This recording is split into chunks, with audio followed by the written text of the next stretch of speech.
Pemirsa, mantan Jaksa Agung Muda Bidang Tindak Pidana Khusus Jampitsus Febri Adriansyah menunjuk Febri Diansyah sebagai kuasa hukumnya. Febri mengungkap bahwa kliennya berharap agar penegakan hukum berjalan secara adil.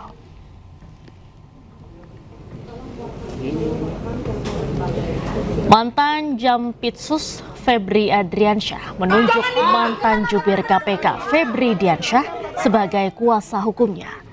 Febri Diansyah mendampingi Febri dalam pemeriksaan selama 10 jam. Ia menyebut Febri kooperatif atas pemeriksaan yang dilakukan. Febri mengungkap bahwa kliennya berharap agar penegakan hukum berjalan secara adil. Adapun Febri juga berharap fakta hukum yang ditemukan penyidik dipilah secara jernih. Telah dilakukan sejak sekitar pukul 14 siang. Pak FA kooperatif dan sangat menghormati pemanggilan pemeriksaan oleh penyidik. Tadi proses pemeriksaan berjalan, awalnya pemeriksaan sebagai saksi karena surat panggilannya adalah sebagai saksi untuk sprindik dugaan TPPU. Kemudian setelah proses pemeriksaan berjalan sampai dengan sekitar pukul 19 malam ini, pukul 7 malam, penyidik menginformasikan status Pak FA adalah sebagai tersangka, sekaligus memberikan 2 dokumen. 1 dokumen penetapan tersangka dan 2 dokumen penahanan. Pemirsa, Hotman Paris mengaku jika ex-Jampitsus Febri Adriansyah tidak mau jika dirinya mengundurkan diri sebagai pengacara. Menurut Hotman, Febri menyebut jika dirinya adalah pengacara tak ada tandingannya. Sementara itu menurut Boyamin Saiman, Hotman bukan mengundurkan diri melainkan dipecat.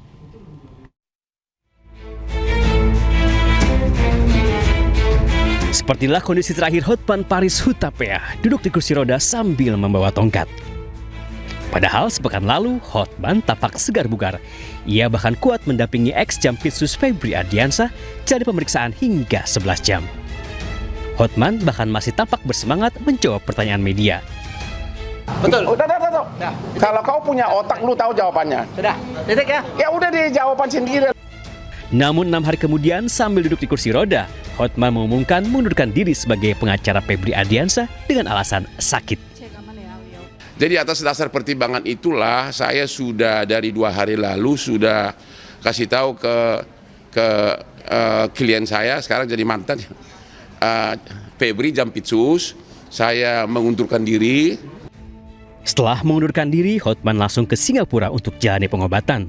Hotman mengaku keputusannya mundur sempat dihalang-halangi Febri Adriansyah. Kepada Hotman, ex-Jampitsus itu menyebut jika Hotman adalah figur pengacara yang tidak ada tandingannya. Berulang-ulang dengan nada sedih, tidak ada figur yang sama dengan Hotman, dia bilang. Tidak ada figur yang sama kelasnya dengan Hotman. Karena dia katanya sudah puluhan tahun mengamati dan saya dianggap sebagai pemecah ombak di persidangan. Pandangan berbeda disampaikan Ketua Masyarakat Anti Korupsi Boyamin Saiman. Menurut Boyamin, karena kontroversi yang ditimbulkannya, ia menduga Hotman bukan mengundurkan diri, melainkan dipecat Febri Adriansyah. Saya yakin mundurnya Hotman itu karena diminta oleh kliennya sendiri. Karena apa? Ya karena atas pembelaan yang blunder-blunder itu merugikan klien. Kalau diteruskan malah semakin antipati, sudah kliennya bisa jadi dianggap public enemy gitu, diserang netizen, lawyernya yang harusnya membela, mendinginkan suasana, malah justru jadi blunder juga jadi public enemy. Jadi kalau diteruskan ya malah yang paling rugi kliennya gitu. Kini Febri Adriansyah tengah jalani pemeriksaan atas statusnya sebagai tersangka untuk 3 kasus besar sekaligus. Tim Liputan iNews melaporkan. Kejaksaan Agung meminta maaf usai mantan Jampitsus Febri Adriansyah tampil tanpa mengenakan rompi tahanan dan tidak diborgol. Padahal Febri telah ditetapkan sebagai tersangka kasus dugaan tindak pidana pencucian uang dan ditahan. Ini sudah menjadi keputusan pimpinan. Saya siap menghadapinya, ya. Dan saya merasa memang ini kriminalisasi. Terima kasih ya.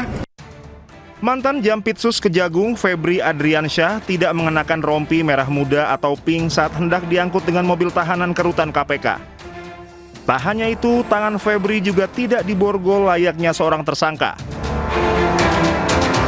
Jaksa Agung Muda Bidang Pengawasan Kejagung, Rudi Margono selaku koordinator Tim 9 mengatakan hal tersebut bisa terjadi lantaran buru-buru dan sudah malam. Padahal berdasarkan kebiasaan di Kejagung, tahanan akan dipakaikan rompi pink dan diborgol. Ya, kalau masalah rompi tadi mohon maaf, karena buru-buru juga udah malam ya.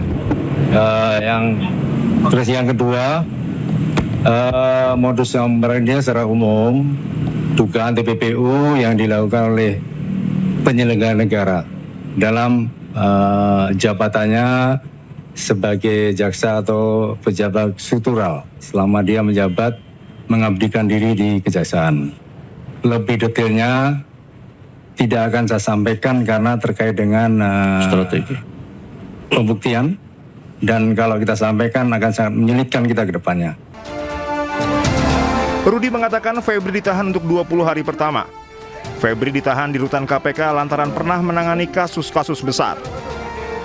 Febri menjadi tersangka dan ditahan atas kasus dugaan tindak pidana pencucian uang terkait uang dan emas 74 kg yang ditemukan tim Kortas Tipikor Polri di rumah Sentul. Dari Jakarta, tim liputan Anyus melaporkan. Penetapan tersangka serta penahanan mantan Jampitsus Kejagung Febri Adriansyah menyita perhatian publik. Sejumlah masyarakat menanggapi proses hukum tersebut dengan nada kritis, terutama terkait adanya perbedaan perlakuan saat penahanan, di mana tersangka tidak mengenakan rompi tersangka seperti pada kasus lainnya. Perhatian proses penangkapan penahanannya tadi malam itu kan sudah ditetapkan sebagai tersangka, tapi dia tidak menggunakan rompi tersangka, tuh Mas, gimana?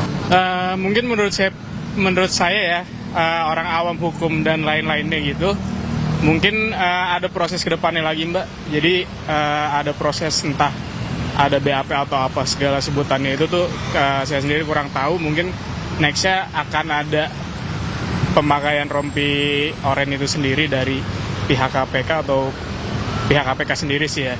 Rompi tahanan. Kalau tersangka lain itu biasanya langsung pakai Mas. Jadi ketika mereka udah ditetapkan tersangka, mereka ditahan itu harus langsung pakai rompi. Nah ini ada perlakuan yang berbeda nih ke Febri ini, Mas. Gimana tanggapan? Tanggapan saya sendiri sih ya seharusnya sih rata semua sih ya harusnya ya. Jadi mau semisal entah ex Jampitsus, entah ex menteri atau apapun itu kan harusnya ya menurut saya pribadi itu kalau memang udah ditangkap langsung dipakaikan rompi oranye itu sendiri sih. Sebagai saya orang yang awam gitu ya.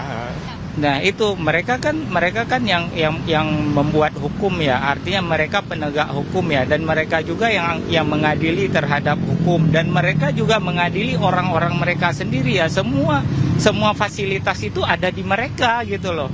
Jadi kita sebagai masyarakat hanya bisa melihat, hanya bisa mendengarkan aja. Nah kecuali memang negara kita udah berkomitmen ya untuk benar-benar merapikan hukum. Kalau saya bukan orang hukum, tapi saya selaku rakyat biasa ya, saya berbicara seperti ini karena hukum itu sebetulnya itu berlaku untuk semua warga negara.